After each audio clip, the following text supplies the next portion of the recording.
നമുക്ക് സ്വസ്ഥതയോടുകൂടി ജീവിക്കണം. അതിന് എന്തൊക്കെയാണോ നാം ഈ സമൂഹത്തെ ബോധ്യപ്പെടുത്തേണ്ടത്, എന്താണോ പഠിപ്പിക്കേണ്ടത്, നമുക്കൊരിക്കലും തന്നെ റെസ്റ്റ് ചെയ്യാൻ അങ്ങനെ ഒരവസ്ഥയില്ല. റെസ്റ്റ് എന്ന് പറയുന്നത് സത്യവിശ്വാസിയെ സംബന്ധിച്ച് മരണശേഷമാണ്. ഖുർആനിൽ ആ റെസ്റ്റിൻ്റെ ഏറ്റവും നല്ല പദപ്രയോഗമായിട്ടാണ് മുത്തഖീന അലൽ അറായിക് എന്ന് പറയുന്ന ആ പദപ്രയോഗം ഉണ്ടല്ലോ. അലങ്കൃത സോഫകളിൽ അവർ ചാരിയിരിക്കുമെന്ന് പറയുന്നത് ഇവിടുന്ന് പണിയെടുത്ത് തളർന്ന് മാക്സിമം ലൈഫ് ആയുസ്സും ആരോഗ്യവും സമ്പാദ്യങ്ങളും അറിവും എല്ലാതും നന്മക്ക് വേണ്ടി ധാർമ്മികതയ്ക്ക് വേണ്ടി സമർപ്പിച്ചുകൊണ്ട് അക്ഷീണം ഇങ്ങനെ പ്രയത്നിച്ചു കൊണ്ടേയിരിക്കുക. അതിൻ്റെ ഒടുക്കം ഒരു സ്വസ്ഥമായ പുഞ്ചിരിയോടുകൂടി മരണത്തെ സമീപിക്കുന്ന ഒരു രീതിയാണ്.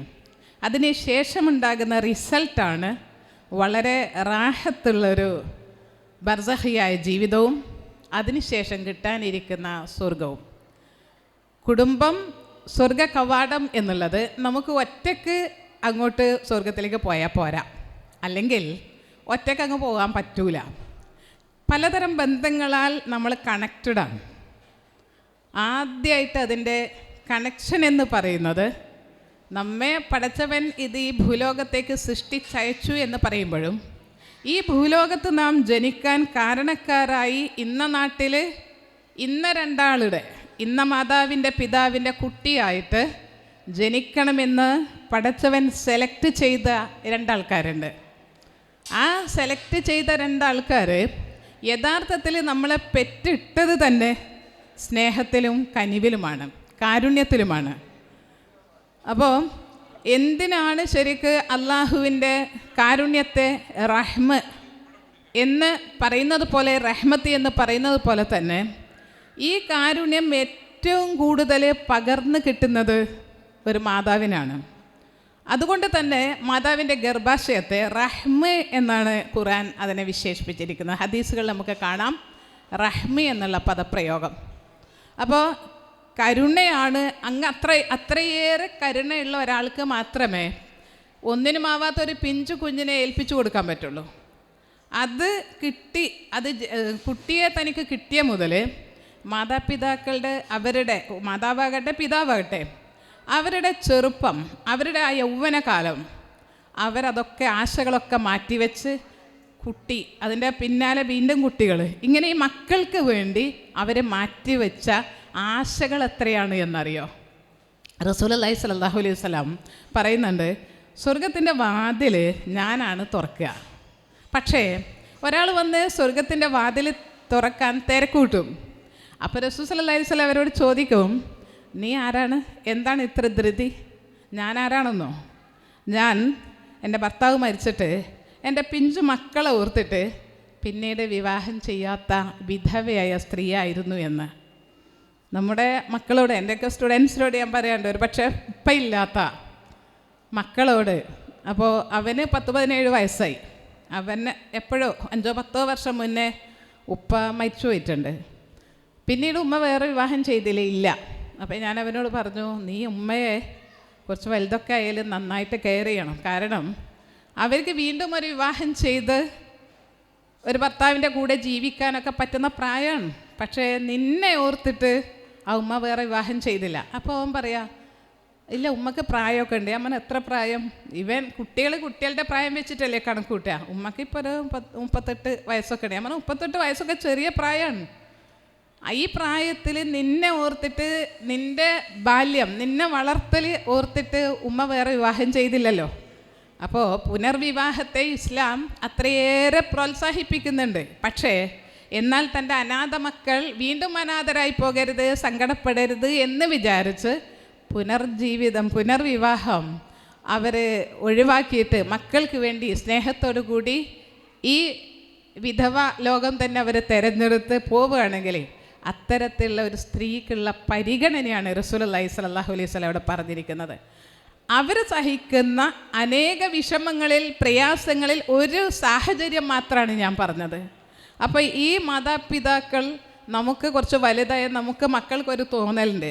അതായത് എനിക്ക് പണ്ടേ നല്ല ആരോഗ്യമുണ്ട്, എനിക്ക് പൊതുവേ അതിന് കഴിവുണ്ട്, എനിക്ക് മുമ്പേ ജോലി കിട്ടിയ പോലെയും മുമ്പേ വലിയ ഹൈ ലെവലിൽ എത്തിയ പോലെയും ആരും അതിന് നമുക്ക് താങ്ങായി തണലായി നിൽക്കാത്തതുപോലെ എവിടെയോ ഒരു ദിവസം പെട്ടെന്ന് കയറി ഇരുന്നിട്ട് ഞാൻ എന്തൊക്കെയോ ആയി എന്ന തോന്നലിൽ യഥാർത്ഥത്തിൽ ഇങ്ങനെ ഒന്ന് വളർത്തിക്കൊണ്ടുവരാൻ, ഈ പിഞ്ചു പൈതലിനെ സ്നേഹം കൊടുത്ത് കരുണ കൊടുത്ത് എല്ലാം കൊടുത്ത് വളർത്തിക്കൊണ്ടുവരാൻ ഉമ്മയും ഉപ്പയും എടുത്ത എഫേർട്ട് ഉണ്ടല്ലോ, അതിന് പകരൊന്നും ആവില്ലല്ലോ.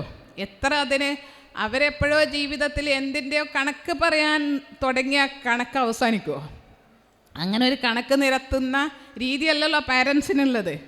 റസൂലുള്ളാഹി സ്വല്ലല്ലാഹു അലൈഹി വസല്ലമയോട് വന്ന് ചോദിച്ചില്ലേ, ഞാൻ എൻ്റെ മാതാവിനെ കഅബ തവാഫിൻ്റെ വേളയിൽ ആ ചൂടിൽ ഞാൻ എൻ്റെ മാതാവിനെ എടുത്തിട്ട് എൻ്റെ തോളത്തിട്ട് തവാഫ് ചെയ്തു. റസൂലുള്ളാഹി സ്വല്ലല്ലാഹു അലൈഹി വസല്ലമയോട് ചോദിക്കുകയാണ്, എൻ്റെ മാതാവ് എനിക്ക് അനേകായിരം നന്മകൾ ചെയ്തതിന് പകരായോ റസൂലേ എന്ന് ചോദിച്ചപ്പോൾ റസൂൽ സല്ലല്ലാഹു അലൈഹി വസല്ലം പറയാ, നിനക്കവർ ചെയ്ത ഒരുപാട് നന്മകൾ, നിനക്കവർ സമർപ്പിച്ച അത്രമാത്രം സമർപ്പിച്ച ഒരു ജീവിതത്തിൽ ഒരു നന്മ നീ തിരിച്ചു ചെയ്തു എന്ന് മാത്രമേ പറയാൻ പറ്റുള്ളൂ. അതുകൊണ്ട് നമുക്ക് സ്വർഗത്തിലേക്ക് കുടുംബം അടക്കം ഒന്നിച്ചു പോകാനുള്ള പണിയാണ് നമ്മൾ ചെയ്യേണ്ടത്. അതൊരു സ്ഥാപനമാണ്. ഒരു സ്ഥാപനത്തിലുള്ള ആൾക്കാരെ മുഴുവനും പിന്നെ അങ്ങോട്ടേക്ക് ആരെയും നഷ്ടപ്പെടുത്താതെ നമുക്ക് കൊണ്ടുപോകണമെന്ന് പറയുന്ന പോലെ തന്നെയാണ് ഒരു കുടുംബത്തിലെ ഒരു മെമ്പർ പോലും നമ്മെ സ്വർഗത്തിൽ നിന്ന് അകന്നു പോകാൻ പാടില്ല. ഈ ഒരു നിർബന്ധം തീർച്ചയായും നമുക്ക് ആവശ്യമാണ്. എന്നാൽ ആ ഒരു ജാഗ്രത പലപ്പോഴും നമുക്ക് ഉണ്ടാവുന്നില്ല എന്നുള്ളതാണ്. ഇപ്പോൾ SIR-ൻ്റെ ഒക്കെ കാര്യത്തിൽ ആ ലിസ്റ്റിൽ ആരും പെടാതിരിക്കരുത് എന്നുള്ളൊരു ജാഗ്രത ഭയങ്കര ഉണ്ടല്ലോ. എല്ലാ ആൾക്കാരും സഹായിക്കുന്നു, ഹെൽപ്പ് ഡെസ്ക് വെക്കുന്നു. SIR-ൽ ഈ പിന്നെ ലിസ്റ്റിൽ നിന്ന് ആരും ഔട്ടാവരുത് എന്നുള്ള നല്ല ഒരു ജാഗ്രതയും അവബോധവും നടക്കുന്നില്ലേ? തീർച്ചയായും സ്വർഗത്തിൽ നിന്ന് ആരും ഔട്ടാകരുത്, ആരും തന്നെ നരകത്തിലേക്ക് പോകരുത്. പിന്നെ നരകത്തിൻ്റെ ഒരു ചൂട് ആ ഏശിയിട്ട് വാടിപ്പോകുന്ന തളർന്നു പോകുന്ന ഒരവസ്ഥയിലേക്ക് നമ്മുടെ കുടുംബത്തിലൊരു മെമ്പർ എത്താൻ പാടില്ല എന്ന്. നമ്മുടെ കുടുംബത്തിലെ ആൾക്കാർക്ക് ദാരിദ്ര്യത്തിൽ പെട്ടുപോകാൻ പാടില്ല എന്ന് നമ്മൾ വാശി പിടിച്ചിട്ട് പുറത്തേക്ക് കൊടുക്കേണ്ട പലതും നമ്മുടെ കുടുംബത്തിൽ തന്നെ ഉണ്ട് ദാനം ചെയ്യാൻ, നമ്മുടെ കുടുംബത്തിൽ തന്നെ ഉണ്ട് സഹായിക്കാനൊക്കെ വിചാരിച്ച് സാമ്പത്തികമൊക്കെ കുറേ കുടുംബത്തിൻ്റെ ഉള്ളിൽ തന്നെ സഹോദരങ്ങൾക്കും മറ്റൊക്കെ ചെയ്യുന്നില്ലേ? ഇതുപോലെ കുടുംബത്തിൻ്റെ ഉള്ളിലെ ഒരു മെമ്പർ പോലും സ്വർഗത്തിൽ നിന്ന് അകന്നു പോകാൻ പാടില്ല എന്നുള്ളൊരു വാശി നമുക്ക് വേണം.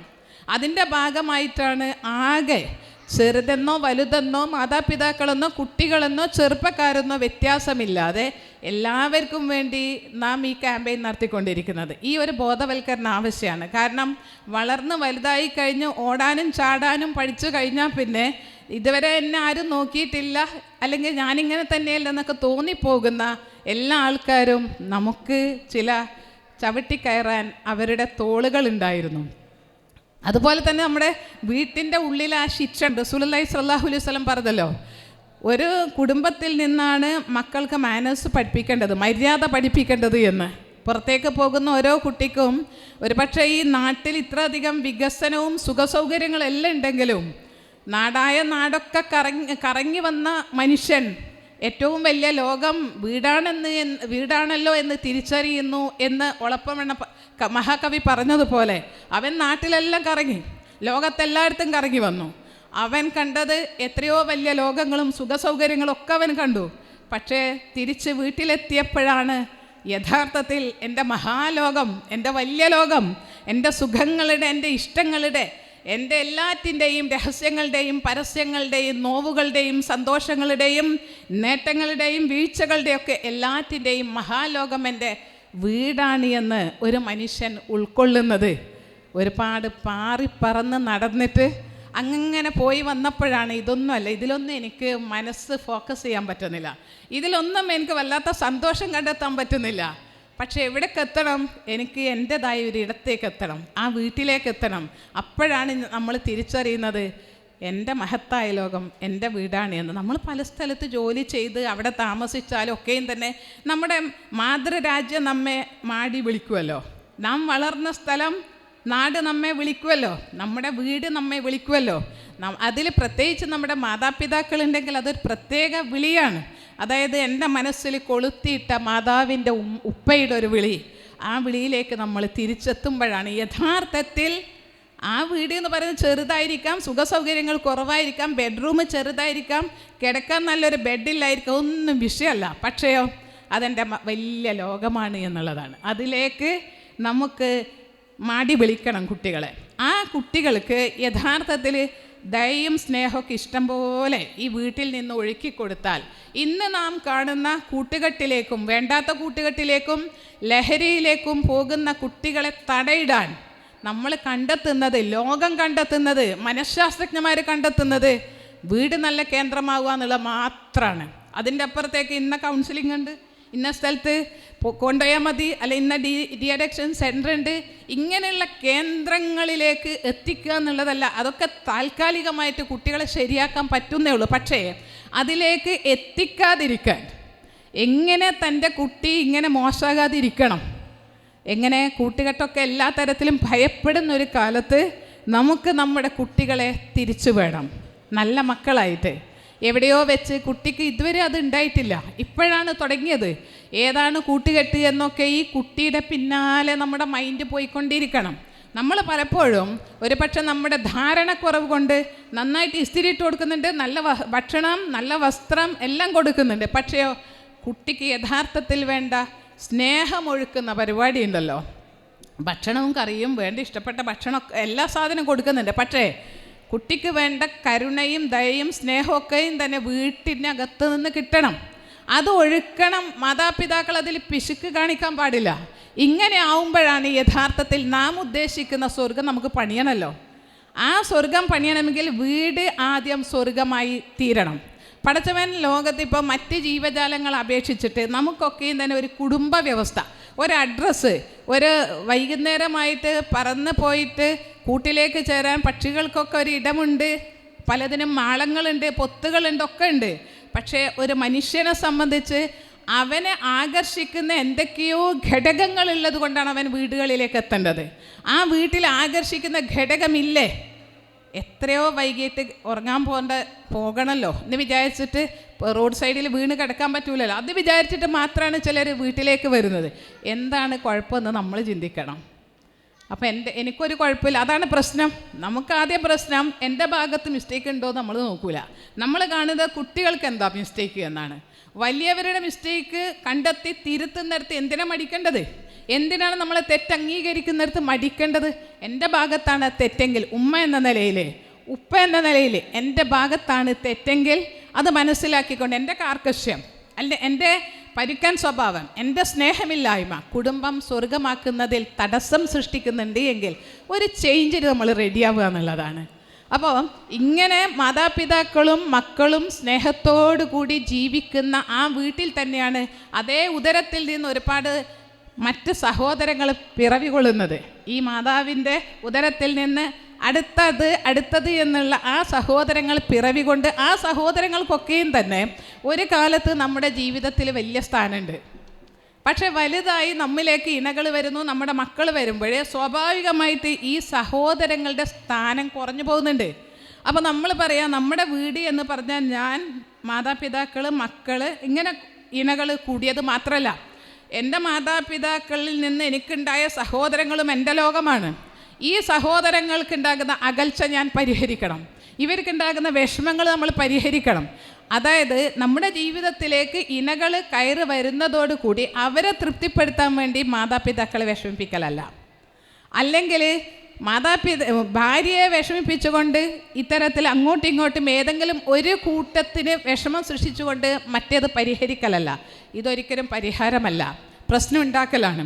അതുകൊണ്ട് നയപരമായിട്ട് കുടുംബത്തിൽ ഇടപെട്ടുകൊണ്ട്, അതായത് നമുക്ക് ഭാര്യ വേണം, അതോടൊപ്പം തന്നെ ഉമ്മ വേണം, ഉപ്പ വേണം, മക്കൾ വേണം, സഹോദരങ്ങൾ വേണം, ഇവിടെയൊക്കെയും തന്നെ നല്ല നയപരമായിട്ട് ഇടപെടാനുള്ള ഒരു ദീർഘവീക്ഷണത്തോടു കൂടി കുടുംബത്തെ കൈകാര്യം ചെയ്യാനുള്ള ഒരു നയം നമുക്ക് ആവശ്യമാണ്. അല്ലെങ്കിൽ എന്താ പ്രശ്നം എന്ന് വെച്ചാൽ അത് ഉമ്മ പറഞ്ഞ പോലെയല്ലേ കേൾക്കൂ എന്ന്, അല്ലെങ്കിൽ നീ പെൺകോന്തനാണ്, നീ ഭാര്യ പറഞ്ഞ പോലെയല്ലേ കേൾക്കൂ എന്നുള്ളത്. ഈ രൂപത്തിൽ ആരെങ്കിലും ആക്ഷേപിക്കപ്പെടുന്നതാണ് നമ്മുടെ ആദർശ കുടുംബങ്ങൾ പോലും. ആദർശ കുടുംബത്തിൽ പോലും ഒന്നുകിൽ ഭാര്യയ്ക്ക് അവിടെ സ്വസ്ഥതയില്ല, അല്ലെങ്കിൽ ഭർത്താവിന് സ്വസ്ഥതയില്ല, അല്ലെങ്കിൽ ഉമ്മക്ക് സ്വസ്ഥതയില്ല, അല്ലെങ്കിൽ മക്കൾക്ക് സ്വസ്ഥതയില്ല. ഇതെല്ലാം സ്വസ്ഥമാകുന്ന ഒരവസ്ഥ ഉണ്ടല്ലോ, അത് ദീനിലേക്ക് മുഴുവനായിട്ട് നമ്മൾ പ്രവേശിക്കണം. കുറച്ച് പ്രവേശിച്ചാൽ പോരാ, മുഴുവനായിട്ട് ദീൻ പറഞ്ഞതുപോലെ ഇത്ര അധികം ഒരു മനുഷ്യ ജീവിതത്തിൻ്റെ നാനാവശങ്ങളെക്കുറിച്ചും കുടുംബജീവിതത്തെ പറ്റിയും ഇത്ര അധികം ഇടപെട്ട് പറഞ്ഞു കൊണ്ടേയിരുന്ന ഒരു മതം വേറെ ഉണ്ടോ? കുടുംബജീവിതത്തിൻ്റെയൊക്കെ ഓരോരുത്തരെങ്ങനെ ആയിരിക്കണം, ഇടപെടേണ്ടത് എന്നൊക്കെ ഇങ്ങനെ വിശദീകരിച്ച് തന്ന മതം വേറെ ഉണ്ടോ? അത് എത്ര നൂറ്റാണ്ടുകൾക്കപ്പുറത്ത് ആണ് ഇതിൽ ഓരോരുത്തരുടെയും ഡ്യൂട്ടി നമുക്ക് പറഞ്ഞു തന്നിരിക്കുന്നത്.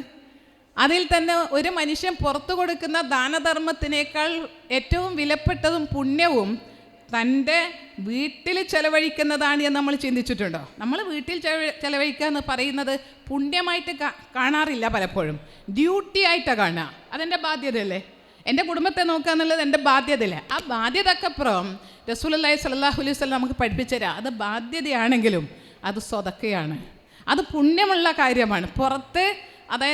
പുറത്ത് നാടൊട്ടുക്കും നമ്മൾ ആൾക്കാർക്ക് ഇങ്ങനെ പൈസ ഗൂഗിൾ പേ ഒക്കെ ചെയ്യുന്നുണ്ടാകും. പക്ഷേ എൻ്റെ കുടുംബത്തിൽ അല്ലെങ്കിൽ എൻ്റെ സഹോദരൻ അതൊന്നും ആ വിഷമം നമ്മൾ പരിഹരിക്കുന്നുണ്ടാവില്ല. നാട്ടിൽ നമ്മൾ നല്ല മാന്യം തന്നെ. അതുകൊണ്ട് റസൂലുള്ളാഹി സ്വല്ലല്ലാഹു അലൈഹി വസല്ലം പറഞ്ഞത്, ഒരു മനുഷ്യൻ നല്ലത് എന്ന് പറയുന്നത് പുറത്ത് അവൻ്റെ സൽസ്വഭാവം കണ്ടിട്ടല്ല. ആ വീട്ടിൻ്റെ ഉള്ളിൽ ഭാര്യൻ്റെ അടുത്ത് അവൻ നല്ല ഭർത്താവാണോ, മക്കൾക്ക് നല്ല ഉപ്പയാണോ, അതുപോലെ തന്നെ ഭർത്താവിന് നല്ല ഭാര്യയാണോ, ഈ വീട്ടിൻ്റെ ഉള്ളിലെ അവൻ്റെ സ്വഭാവമാണ് യഥാർത്ഥത്തിൽ അവനെ മഹാനാക്കുന്നത്, പടച്ചവൻ്റെ അടുക്കൽ സ്ഥാനമുള്ളതാക്കുന്നത്. അങ്ങനെയാണ്. അപ്പോൾ പുറത്ത് നമ്മൾ എന്തൊക്കെയോ ആണ്, പക്ഷേ വീട്ടിൽ സ്വർഗം പണിയാൻ മറന്നു പോകുന്നു. നാട്ടിലൊക്കെയും സ്വർഗം പണിയാനുള്ള വാക്കുകൾ കൊണ്ട് നമ്മൾ ഇങ്ങനെ പോയിക്കൊണ്ടിരിക്കും, നമ്മൾ സഞ്ചരിച്ചു കൊണ്ടേയിരിക്കും. പക്ഷേ സ്വന്തം വീട്ടിൽ സ്വർഗം പണിയാൻ നമ്മൾ നേരം കൊടുക്കണം, അതിന് സമയം കണ്ടെത്തണം. റസൂലുള്ളാഹി സ്വല്ലല്ലാഹു അലൈഹി വസല്ലമയുടെ പ്രവാചകത്വം എന്ന ആ പ്രവാചക ജീവിതത്തിൽ തിരക്ക് പിടിച്ച ദിനരാത്രങ്ങളായിരിക്കൂലേ. അതിനിടയിൽ നമ്മൾ കാണുന്നു ഭാര്യമാരെ സഹായിച്ചിരുന്നുവെന്നും അവരുമായിട്ട് സല്ലപിച്ചിരുന്നുവെന്നും പേരക്കുട്ടികളുമായിട്ട് കളിച്ചിരുന്നു എന്നൊക്കെ പറയുമ്പോൾ ഇതിനൊക്കെ സമയം നീക്കിവെച്ച ഒരു റസൂൽ സല്ലല്ലാഹു അലൈഹി വസല്ലം. ഈ റസൂലിൽ എല്ലാ തരത്തിലും ഉത്തമ മാതൃക നമുക്കുണ്ട്. ഒരു നല്ല ഭർത്താവിനും ഒരു നല്ല പിതാവിനും ഒരു നല്ല ഉപ്പാപ്പക്കും എല്ലാ മാതൃകയും റസൂൽ സല്ലല്ലാഹു അലൈഹി വസല്ലം നമുക്ക് കാണാൻ പറ്റും. ഇതാണ് നമുക്ക് വേണ്ടതും. അതുകൊണ്ട് തന്നെ പുറത്ത് നന്നായിട്ട് ഷൈൻ ചെയ്ത ഒരു പ്രവാചകനല്ല, കുടുംബത്തിനകത്ത് നല്ല ഭർത്താവും നല്ല പിതാവും നല്ല ഉപ്പാപ്പയുമായിട്ടുള്ള നല്ല സഹോദരനായിട്ടുള്ള നല്ല കുടുംബക്കാരനായിട്ടുള്ള ഒരു പ്രവാചകനിലേക്ക് നമ്മൾ പോകണം. എന്നിട്ട് അത് സമൂഹത്തെ ഉറക്കെ പഠിപ്പിക്കുന്നതിനപ്പുറത്തേക്ക് വീട്ടിനുള്ളിൽ ഇരുന്നിട്ടത് ചർച്ച ചെയ്യണം. ചില കാര്യങ്ങളൊക്കെ നമ്മൾ വളരെ ആഴത്തിൽ അതിനെ നമ്മൾ സ്പർശിക്കുന്നില്ല, ജസ്റ്റ് ഇങ്ങനെ കേൾക്കുന്നു, പറയുന്നു, പോകുന്നു. അതുകൊണ്ട് എന്താണെന്ന് വെച്ചാൽ ഇസ്ലാഹി കുടുംബത്തിൻ്റെ ഉള്ളിൽ തന്നെ ഈ ഒരു പരസ്പര ധാരണയല്ലോ, ഇണകൾക്കിടയിലും സ്നേഹവും അവർ തമ്മിലുള്ള ഒരു അണ്ടർസ്റ്റാൻഡിങ് ഉണ്ട്, ഒരു ധാരണയുണ്ട്. അതായത് മക്കൾക്ക് മുന്നിൽ ഇവർ ഒറ്റക്കെട്ടായിട്ട് നീങ്ങുന്ന ഒരു പാഠമുണ്ടല്ലോ. ഈ പാഠം കുട്ടികൾക്ക് കൊടുത്തു കഴിഞ്ഞാൽ എല്ലാറ്റിനും അവിടെ മാതൃക ഉണ്ടല്ലോ. ഉപ്പയുടെ ഉമ്മയുടെയും ദാമ്പത്യ ജീവിതം അതുപോലെ ആശിക്കുന്ന മക്കളാകണം, അതുപോലെയാണ് ആവേണ്ടത് എന്ന്. ഉപ്പയുടെയും ഉമ്മയുടെയും ചേർത്ത് പിടിക്കലും അവരുടെ വാക്കുകൾ, അവരുടെ സത്യസന്ധത, അവരുടെ ആത്മാർത്ഥത, അവരുടെ സ്നേഹം, കനിവ്, ഇതെല്ലാം പുറത്തു പോയിട്ട് പഠിക്കേണ്ട വിഷയങ്ങളേ അല്ല. വീട്ടിൻ്റെ ഉള്ളിൽ തന്നെ വീട് സ്വർഗമാക്കാനുള്ള എല്ലാതും എൻ്റെ വീട്ടിൻ്റെ ഉള്ളിൽ ഉണ്ട്. എനിക്ക് പുറത്ത് പോയിട്ട് കൊതിയാവുന്നു, ആ വീട്ടുകാരെ കാണുമ്പോൾ കൊതിയാവുന്നു, ആ ഉമ്മയുടെ സ്വഭാവം കാണുമ്പോൾ കൊതിയാവുന്നുണ്ട്, ആ മക്കളുടെ സ്നേഹം കാണുമ്പോൾ കൊതിയാവും. നമ്മൾ ഒരിക്കലെങ്കിലും പറഞ്ഞിട്ടുണ്ടാവില്ലേ, നമ്മൾ സങ്കടത്തോടെ, വിഷമത്തോടെ, നിരാശയോടുകൂടി പറഞ്ഞിട്ടുണ്ടാകും. ആ വീട്ടിലെ ആ മക്കളുടെ സ്നേഹവായ്പ് കാണുമ്പോൾ നമുക്ക് കൊതിയാവുന്ന അങ്ങനെ ഒരു മോനുണ്ടാവാൻ, അങ്ങനെ ഒരു മോളുണ്ടാവാൻ. എന്തേ ഇതിവിടെ സാധ്യമല്ലേ? അതുകൊണ്ടാണ് പറയുന്നത്, പുറത്ത് മാതൃക തേടി നടന്നതിൻ്റെ ഫലമായിട്ടാണ് നമ്മുടെ മക്കൾ നമ്മളിൽ നിന്ന് വിട്ട് പോകുന്നത്. എല്ലാതും ഇവിടെ പരിഹരിക്കാൻ ഒരു ഭർത്താവിൻ്റെ മുഴുവൻ സ്നേഹവും പരിഗണനയും ചേർത്ത് പിടിക്കലും ഒരു ഭാര്യയ്ക്ക് വീട്ടിൻ്റെ ഉള്ളിൽ കിട്ടണം. അയലത്തെ അദ്ദേഹത്തെ നോക്കിയിട്ട് അതുപോലെ ആകണമെന്ന് ചിന്തിക്കേണ്ട ആവശ്യമില്ല. അയലത്തെ പെണ്ണിനെ നോക്കിയിട്ട് എൻ്റെ ഭാര്യ ഇങ്ങനെ ആവണമെന്ന് ചിന്തിക്കേണ്ട ആവശ്യമില്ല. ഭാര്യ അതാവണം വീട്ടിൻ്റെ ഉള്ളിൽ. ഏത് സമയം തന്നെ തിരക്കിലും പ്രശ്നത്തിലും അണിഞ്ഞൊരുങ്ങാതെ നിൽക്കുന്ന ഒരു ഭാര്യയെ കാണുമ്പോൾ, പുറത്ത് അണിഞ്ഞൊരുങ്ങിയ ആൾക്കാരെ കാണുമ്പോൾ ഇങ്ങനെ ആയിരിക്കണമായിരുന്നു എൻ്റെ ഭാര്യ. ഇങ്ങനെ അത് സ്വപ്നം കണ്ട് തീർക്കാനുള്ളതല്ല ജീവിതം, ജീവിച്ച് തീർക്കണം. അതായത് ഭാര്യ അങ്ങനെയല്ലേ, എനിക്കിങ്ങനെയൊക്കെയാണ് ഇഷ്ടം, നീ ഇങ്ങനെ ആവണം എന്ന് പറഞ്ഞ് ജീവിച്ച് തീർത്തിട്ടല്ലേ ഇവിടുന്ന് പോകേണ്ടത്. അഭിനയിച്ചിട്ടും സ്വപ്നം കണ്ടിട്ടും മറ്റുള്ളവരുടെ ആർത്തിയോടെ നോക്കിയിട്ടും കൊതി തീരാതെ പോകുന്ന ഒരു ജീവിതമല്ല പടച്ചോൻ നമുക്ക് തന്നിരിക്കുന്നത്. വളരെ റിയലായിട്ട്, വളരെ പച്ചയായിട്ട് ഇവിടെ ജീവിച്ച് നമുക്ക് പോകണം. അതിന് എനിക്ക് നല്ല ഭാര്യയായിട്ട് എൻ്റെ ഭർത്താവിൽ നിന്ന് വേണ്ട സ്നേഹവും പരിഗണനയും കിട്ടിയിട്ടുണ്ട്. അതുപോലെ തന്നെ എൻ്റെ ബാല്യം എന്നൊക്കെ പറയുന്നത് ഒരു കഥയാണോ എന്ന് പറയുന്നത് അത് നിങ്ങൾ ചിന്തിച്ച് നോക്കണം. മക്കൾ വലുതായിട്ട് അധികം വൈകണ്ട പറയും, നമ്മുടെ ബാല്യമൊക്കെ പറയുന്നത് ഒരു വലിയ കഥയാണ്. എന്തൊരു വിഷമായിരുന്നു. സ്നേഹം അതില്ലേ ഇല്ല, വീട്ടിൽ പരിഗണന ഇല്ല, തുടങ്ങി എന്തെങ്കിലും പറഞ്ഞ് ഉടനെ വഴക്കായി, ഇല്ല കേൾക്കാൻ നിൽക്കലില്ല. എവിടെയാണ് അപ്പോൾ നമ്മളെ കുടുംബത്തിൽ സ്വർഗം ഉണ്ടാവുക? ഈ കുടുംബത്തിൻ്റെ സ്വർഗം നമ്മൾ തുറന്നു വെച്ചിട്ട് ആ വാതിലൂടെയാണ് അടുത്ത സ്വർഗത്തിലേക്ക് നമുക്ക് കടന്നു പോകേണ്ടത്. ഇതിവിടെ കിട്ടണം, ഇവിടെ കിട്ടിയിരിക്കണം. അതിൽ ഓരോ മനുഷ്യനും അതിൽ പരിഗണന കിട്ടണം, സന്തോഷം ഉണ്ടാവണം. പ്രിയപ്പെട്ട സഹോദരങ്ങളെ, നമ്മുടെ വീട്ടിലുള്ള ഓരോ വ്യക്തിക്കും ഈ പരിഗണനയും ചേർത്ത് പിടിക്കലും സ്നേഹവും ഉണ്ടാകുമ്പോഴേ വേറെ സ്നേഹം തേടിയിട്ട് പോവില്ല നമ്മുടെ മക്കൾ. അവർ നേരത്തെ തന്നെ വീട്ടിലെത്തും. നമ്മളിപ്പോൾ കുട്ടികളെയൊക്കെ കാണാൻ എല്ലായിടത്തും ഒരുപോലെ ആയിരിക്കും. ഇപ്പോൾ എനിക്ക് തോന്നുന്നത് കുട്ടികൾക്കൊന്നും വീട്ടിലേക്ക് വേഗം വരേണ്ട ആവശ്യമില്ല, അവർക്ക് തോന്നുന്നില്ല. ആണെന്നും പെണ്ണെന്നും വ്യത്യാസമില്ല. അപ്പോൾ ഞാൻ കുട്ടികളോട് പറയാം, സന്ധ്യാനേരം ആകുമ്പോൾ മഗ്‌രിബൊക്കെ ആകുമ്പോൾ നമ്മുടെ പെൺകുട്ടികളൊക്കെ മഗ്‌രിബിന് മുമ്പ് ഇരുട്ടുന്നതിന് മുമ്പ് വീട്ടിലേക്ക് എത്തണം, ഓടിയെത്തണം, അല്ലെങ്കിൽ വീട്ടിലെ പ്രശ്നമാണ് നമ്മുടെയൊക്കെ കാലത്ത്. ഇപ്പം അങ്ങനെ നിങ്ങൾ വീട്ടിലില്ലേ? നിങ്ങൾ കാണാതിരുന്നാൽ പ്രശ്നമില്ല. അതിനെന്താ ടീച്ചറെ ഇപ്പം എന്താ അങ്ങനെ ആയാലെന്താ? ഇതാണ് അവസ്ഥ. അതായത് അവർ കുറച്ച് ലൂസാകാൻ ആശിക്കുമ്പോൾ നമ്മളെപ്പോഴേ അഴിച്ചു വിട്ടു, അതാ വീട്ടിലെ പ്രശ്നം. അതായത് അതിനെന്താ പാരൻസ് കാണുന്നത്? ഇപ്പം അങ്ങനെയല്ലേ, ഇപ്പം എല്ലാവർക്കും ഏത് നേരത്തും എവിടെയും കയറി വരാം, എങ്ങനെ ആവട്ടെ. ഈ കാലഘട്ടത്തിൽ ഒരുപാട് മാറ്റം ഉണ്ടായിട്ടുണ്ട്. കാരണം മുമ്പ് കാലത്ത് നമ്മളൊരു 10-20 വർഷം മുന്നേ ഒക്കെ ആണെങ്കിൽ ഒരു ഹോട്ടലിൽ പോയിട്ട് ഞാനൊരു ചായ ഒറ്റക്ക് കുടിക്കുക, ഹോട്ടലിൽ നിന്ന് ഭക്ഷണം കഴിക്കുക, ഓട്ടോയിൽ ഒറ്റയ്ക്ക് പോവുക, ഒരു പക്ഷേ സങ്കല്പിക്കാൻ പറ്റൂല. അല്ലെങ്കിൽ ഒരു മഗ്‌രിബിന് ശേഷം വീട്ടിലേക്ക് ഒറ്റയ്ക്ക് കയറി പോവുക എന്നൊക്കെ സങ്കല്പിക്കാൻ പറ്റില്ലായിരുന്നു. ഇന്നങ്ങനെയല്ല, ഇന്നൊരു വിഷയമില്ല. ഏത് രാത്രിയും തന്നെ കണ്ണൂർ പോയി ട്രെയിൻ ഇറങ്ങിയിട്ട് അവിടുന്ന് അങ്ങോട്ടേക്ക് ഒരു ബസ് കയറിയിട്ട് നാട്ടിൽ എവിടത്താണ് എത്തുക അവിടെ പോകാൻ ഇഷ്ടം. ഇറങ്ങി വരുന്നത് ഒന്നിച്ച് ഒരുപാട് ലേഡീസാണ്, ഒരുപാട് പെൺകുട്ടികളാണ്. കാലമേറെ മാറിയിട്ടുണ്ട്. പക്ഷെ കാലമേറെ മാറിയാലും അതിൻ്റെ സൗകര്യങ്ങൾ നമ്മൾ ഉപയോഗപ്പെടുത്താനാണ് ദീൻ നമ്മളോട് പറഞ്ഞിട്ടുള്ളത്. ഇതൊക്കെ നമുക്ക് വേണ്ടി പടച്ചവൻ സൗകര്യം ഉണ്ടാക്കി തന്നതാണ്. ഇതൊക്കെയും തന്നെ ആ സൗകര്യത്തിൻ്റെ ഭാഗമാണ് ഇതൊക്കെ. കാരണം ഇപ്പോൾ എന്തൊക്കെ സൗകര്യങ്ങളാണ്, വീട്ടിൽ പോയിട്ട് വലിയ ടെൻഷനില്ല, പ്രശ്നമില്ല, എല്ലാ ഉപകരണങ്ങളും എല്ലാം ഈസിയാക്കുന്നതെല്ലാം നമ്മൾ ഉപയോഗിക്കുന്നില്ലേ? അതുപോലെ ലൈഫ് ഈസിയാക്കുന്നതെല്ലാം നമ്മൾ യൂസ് ചെയ്യാം.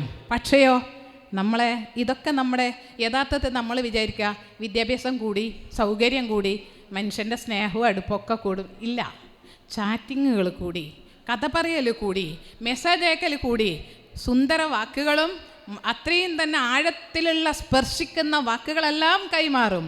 പക്ഷേയോ സ്നേഹമില്ല, മനസ്സ് തൊടുന്നില്ല.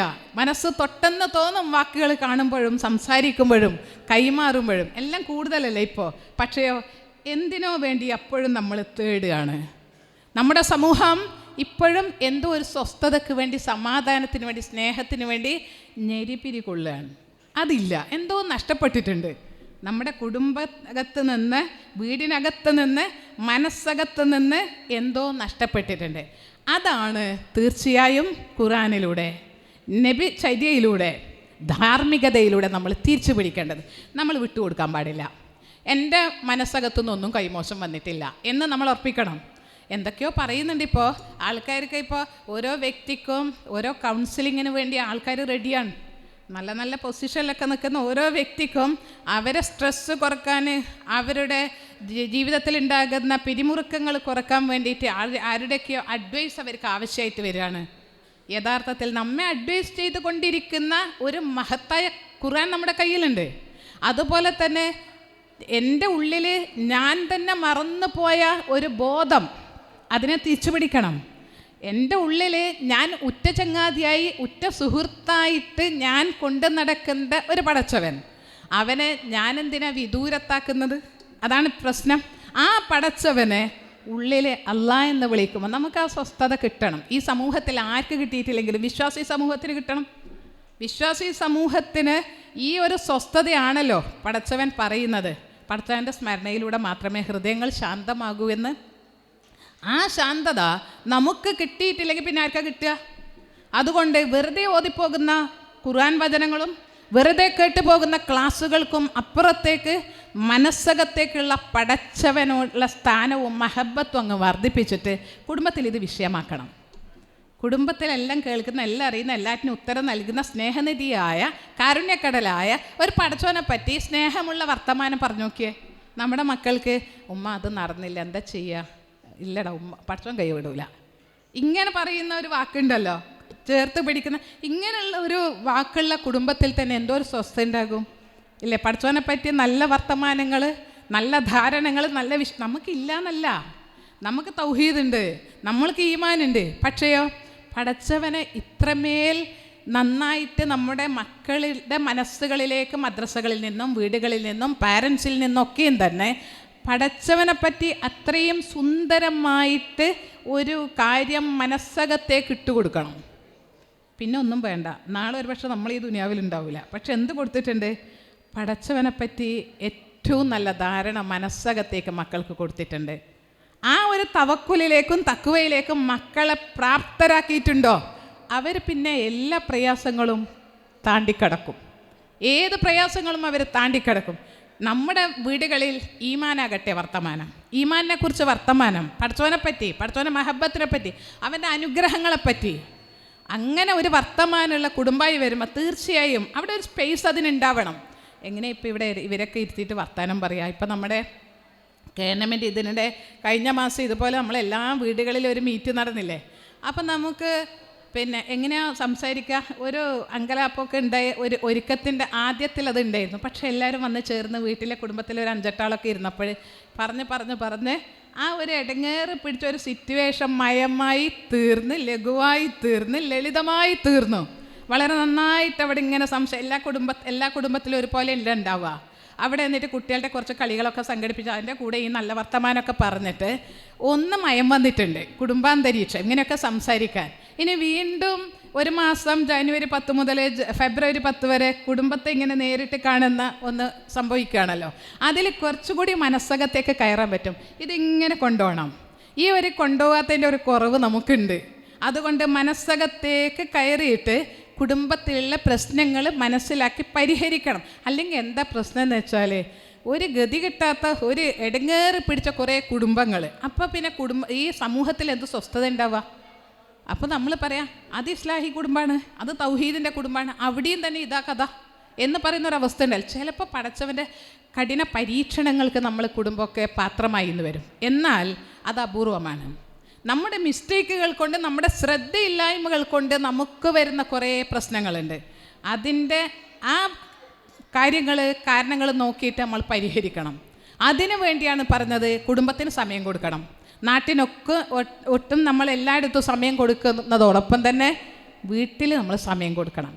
അത് മിക്ക ആൾക്കാർ കുട്ടികൾ ബോയ്സൊക്കെ വൈകിയ വരുന്ന വീടുകളിൽ ഉപ്പ അതിനേക്കാളും വൈകിട്ടാണ് വരുന്നത്. അതായത് ജോലി തിരക്കൊക്കെ ആയിരിക്കും. പക്ഷേ എപ്പോഴെങ്കിലുമൊക്കെ നേരത്തെ വന്നിട്ട് കുട്ടികളെ ചേർത്ത് പിടിക്കാനും സംസാരിക്കാൻ, എന്താണ് നീ വൈകിയതെന്ന് ചോദിക്കാൻ. ഒരു പക്ഷേ നമ്മുടെ എല്ലാ കുടുംബത്തിലും അതുണ്ടോ അറിയില്ല, പക്ഷെ കൂടുതൽ അങ്ങനെയാണ് ഇപ്പോൾ ഉള്ളത്. അതുകൊണ്ട് ഉപ്പ എപ്പോഴാണ് വരിക? ഉപ്പൻ്റെ ജോലി തിരക്കേണ്ട ഒരു 10-11 മണിയോ.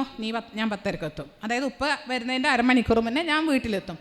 അപ്പോൾ പിന്നെ ഒരു നല്ല കുടുംബത്തിൻ്റെ ഒരു നിർമ്മാണം അവിടെ നടക്കില്ല. സാമ്പത്തികമായിട്ട് ഭദ്രത ഉണ്ടാവുമായിരിക്കും, നമുക്ക് ഇഷ്ടമുള്ളതൊക്കെ വാങ്ങാൻ കഴിയുമായിരിക്കും.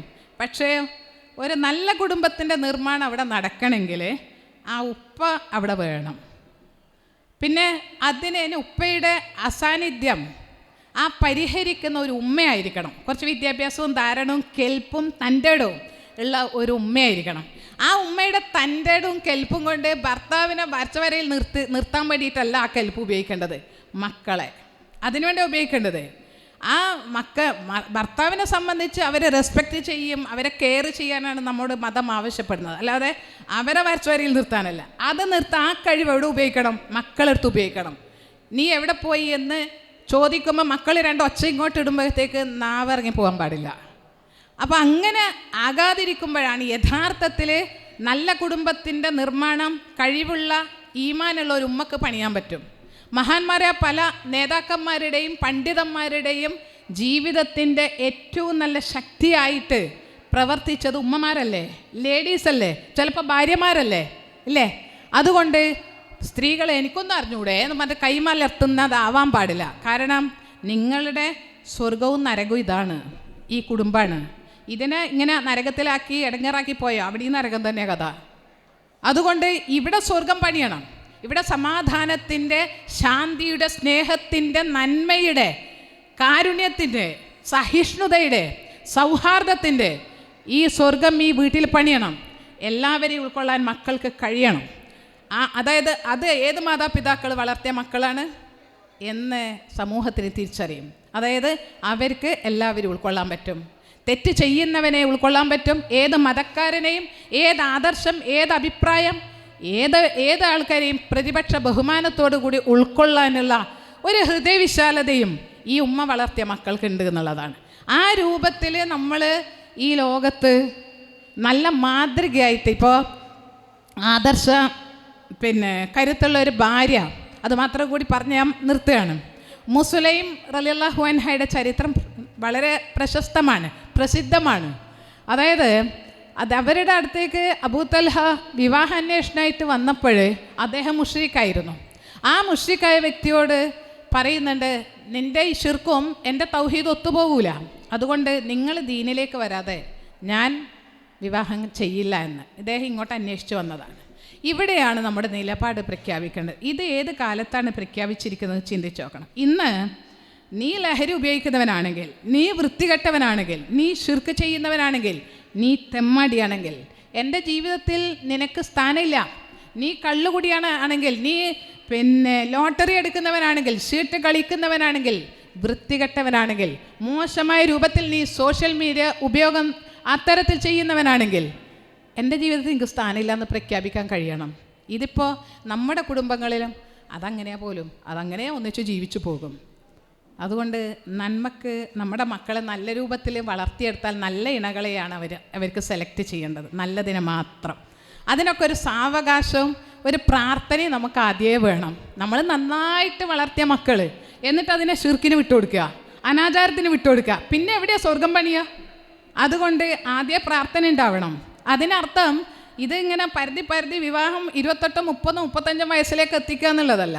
അതിനാണല്ലോ നമുക്ക് പടച്ചോൻ പണ്ടേ പ്രാർത്ഥിച്ചു തുടങ്ങാൻ, റബ്ബനാ ഹബ്ലനാ മിൻ അസ്വാജിനാ വദുരിയാത്തിനാ ഖുർറത അയ്നിൻ വജഅൽനാ ലിൽ മുത്തഖീന ഇമാമ. നമ്മൾ പ്രാർത്ഥിച്ചു കൊണ്ടേയിരിക്കണം, പ്രാർത്ഥിക്കാൻ പരിശ്രമിക്കുക, നല്ലത് വന്ന് ചേരും. അല്ലാതെ ഇതൊക്കെ എനിക്ക് പറ്റിയത് കിട്ടിയില്ല അല്ലെങ്കിൽ എനിക്ക് ആയിട്ടില്ല എന്ന് പറഞ്ഞിട്ട് വിവാഹം വൈകി ആ വിഷയത്തിലൊക്കെ ഞാൻ ഇപ്പോൾ പോകുന്നില്ല. അങ്ങനെ ഇതൊക്കെ പ്രകൃതിക്ക് ഇണങ്ങാത്തതാണ് വിവാഹം കഴിക്കാത്ത അവസ്ഥ എന്നെങ്കിൽ നമ്മൾ മനസ്സിലാക്കണം. പ്രകൃതിക്ക് ഇണങ്ങാത്തൊരവസ്ഥയാണ് ഈ ലോകത്ത് ജീവിച്ചു പോകുന്ന ഓരോ ജീവജാലത്തെയും പടച്ചവൻ സൃഷ്ടിച്ച ഇണകളായിട്ടാണ്. ഇണകളായിട്ട് ചേർന്ന് ജീവിക്കേണ്ട ഒരു രീതിയാണ് ഈ ലോകത്ത് പടച്ചവൻ സൃഷ്ടിച്ച് വെച്ചിരിക്കുന്നത്. നമ്മൾക്കൊരു നല്ല ജോലി കിട്ടി, നല്ല സാലറി കിട്ടുമ്പോഴത്തേക്ക് എൻ്റെ കാര്യമൊക്കെ നോക്കാൻ അത് മതി, നല്ല ജോലിയുണ്ട്, നല്ല സ്റ്റാറ്റസ് ഉണ്ട്, അപ്പോൾ പിന്നെ ഭർത്താവ് പ്രാരബ്ധം ഉത്തരവാദിത്തം എനിക്ക് വയ്യ. ഈ രൂപത്തിൽ നമ്മൾ ആയി മാറുന്നത് ജാഗ്രത. അതാ പറഞ്ഞത്, ഏറ്റവും വിവാഹത്തെ ഇഷ്ടപ്പെടണം. വീട്ടിൽ ഉപ്പൻ്റെയും ഉമ്മൻ്റെയും ജീവിതം കണ്ടിട്ട് വിവാഹത്തെ കുട്ടികൾക്ക് നല്ല ഇഷ്ടത്തോടു കൂടി കുട്ടികൾ സമീപിക്കണം. നമ്മുടെ വീടുകളിൽ നല്ല മാതൃകകൾ വരട്ടെ. അപ്പോൾ ഒന്ന് പറഞ്ഞ് രണ്ടിന് ചൂടായി അല്ലെങ്കിൽ തെറ്റി നടന്നു, അല്ലെങ്കിൽ കുടുംബങ്ങളിൽ അടിക്കടി വർദ്ധിച്ചു വരുന്ന ഡിവോഴ്സുകൾ കുട്ടികളെ ഭീതിയിലാഴ്ത്തുകയാണ്. അതുകൊണ്ട് മക്കളെ, ഇതൊക്കെ ചുറ്റും കണ്ടാലും നമ്മൾ ഭയപ്പെടേണ്ടതില്ല. കാരണം നമ്മുടെ വിവാഹ ജീവിതം, നമ്മളൊക്കെ വിവാഹം ചെയ്ത മക്കളുള്ള ആൾക്കാരല്ലേ. നമ്മളൊക്കെയും സമൂഹത്തിനോട് പറയും നമ്മുടെ വിവാഹ ജീവിതം എല്ലാ ജീവിതവും പോലെ. നമുക്കൊരു യാത്ര പോകുമ്പോൾ ചിലപ്പോൾ നല്ല അനുഭവം ഉണ്ടാവും, ചിലപ്പോൾ എന്തെങ്കിലും ചെറിയ പ്രശ്നം, അല്ലെങ്കിൽ വണ്ടി അവിടെ അടിച്ചു, ഇങ്ങനെയൊക്കെ അപൂർവമായിട്ടുണ്ടാവില്ല. ലൈഫ് അതാണ്. അത് നിങ്ങളുടെ സുഹൃത്തുക്കളെടുത്തായാലും ജീവിതത്തിൽ എങ്ങനെയായാലും ചിലപ്പോൾ പിണക്കം പ്രശ്നമൊക്കെ ഉണ്ടാകും. പക്ഷേയോ അതിനേക്കാൾ വലിയ അനുഭൂതിയും സമാധാനവും സന്തോഷവും ഫാമിലി ലൈഫ് വഴി പടച്ചവൻ ലോകത്ത് സ്ഥാപിച്ചിട്ടുണ്ട്. അള്ളാഹുവാണ്, ലോകത്തിൻ്റെ രക്ഷകനാണ്, പ്രപഞ്ചനാഥനാണ് ഇതിനെ കുടുംബ വ്യവസ്ഥ ഇവിടെ കൊണ്ടുവന്നത്. ഞാനോ നിങ്ങളോ അല്ല. അതിൽ വലിയൊരു ഹിക്മത്തുണ്ട്, അതിൽ വലിയൊരു മെസ്സേജ് ഉണ്ട്. അതുകൊണ്ട് പടച്ചവൻ്റെ ഈ ഇത്തരത്തിലുള്ള ഈ രീതിയെ വിട്ട് പോകാൻ ആര് ആശിക്കുന്നുവോ അവർ നാശത്തിലേക്കാണ് പോകുന്നത്, അവർ ഒറ്റപ്പെടലിലേക്കാണ് പോകുന്നത്. പിന്നീട് തിരിച്ചു പിടിക്കാൻ പറ്റൂല. കുറേ കാലത്തിന് ശേഷം തിരിച്ചു നടക്കാൻ ചിലതിലൊന്നും പറ്റൂല. സ്വഭാവത്തിൻ്റെ ചേഞ്ചും കാര്യങ്ങളൊക്കെയും തന്നെ നമുക്ക് ഒരുപക്ഷെ തിരിച്ചു പിടിച്ച് ഇനി ശരിയാവണമെന്ന് ചിന്തിക്കാം. പക്ഷേ വർഷങ്ങൾക്കപ്പുറത്തേക്ക് യുവത്വത്തിൽ കിട്ടേണ്ട ഒരു വൈവാഹിക ബന്ധം ഒരു 10-50 വയസ്സായിട്ട് വന്നാൽ ഇപ്പോൾ ഒന്ന് നോക്കാമെന്ന് പറഞ്ഞാൽ അത് ലഭ്യമല്ല, കിട്ടിയിട്ട് കാര്യമില്ല. അതുകൊണ്ട് വിവാഹമൊക്കെ അതിൻ്റെ സമയത്തങ്ങ് നടന്നു പോകണം.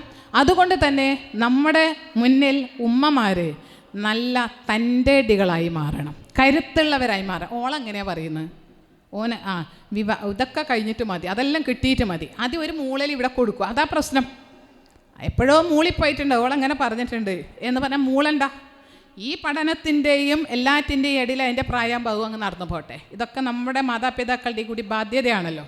അതുകൊണ്ട് കരഞ്ഞ് കണ്ണീര് തീർക്കാതെ പാരൻസ് നല്ല ശരിയായ തീരുമാനങ്ങളോടുകൂടി കുട്ടികളുടെ ആശയവിനിമയം നടത്തണം. ശരിക്കും മനസ്സ് തുറന്ന് സംസാരിക്കണം.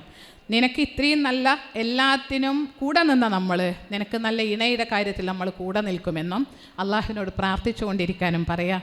ഞാനിവിടെ അവസാനിപ്പിക്കുകയാണ്. അതുകൊണ്ട് നമ്മുടെ വീട്, നമുക്ക് ഈ കുടുംബം സ്വർഗ്ഗ കവാടം എന്ന് പറയുന്നത് ഈ കവാടത്തിലൂടെയാണ് നമുക്ക് സ്വർഗത്തിലേക്ക് പോകേണ്ടത്. അതിന് നമ്മുടെ കുടുംബത്തിലെ ഒരു വ്യക്തിയും സ്വർഗം നഷ്ടപ്പെടാതിരിക്കാനുള്ള ആ വാക്കുകൾ നിങ്ങൾ ശ്രദ്ധയോടുകൂടി എടുക്കണമെന്ന് കൂടി ഞാൻ പറയാണ്. നമ്മുടെ കുടുംബത്തിൽ ആർക്കും സ്വർഗം നഷ്ടപ്പെടാൻ പാടില്ല. നമ്മുടെ കുടുംബത്തിലാർക്കും പൗരത്വം നഷ്ടപ്പെടാൻ പാടില്ല എന്ന് പറയുമ്പോൾ എന്തുണ്ട്, നമുക്ക് ഭയങ്കര ശ്രദ്ധയില്ലേ ഉണ്ട്. എന്തുകൊണ്ട് നമ്മുടെ കുടുംബത്തിലൊരാൾക്കും സ്വർഗം നഷ്ടപ്പെടാൻ പാടില്ല എന്ന് വാശി പിടിക്കാത്തത്?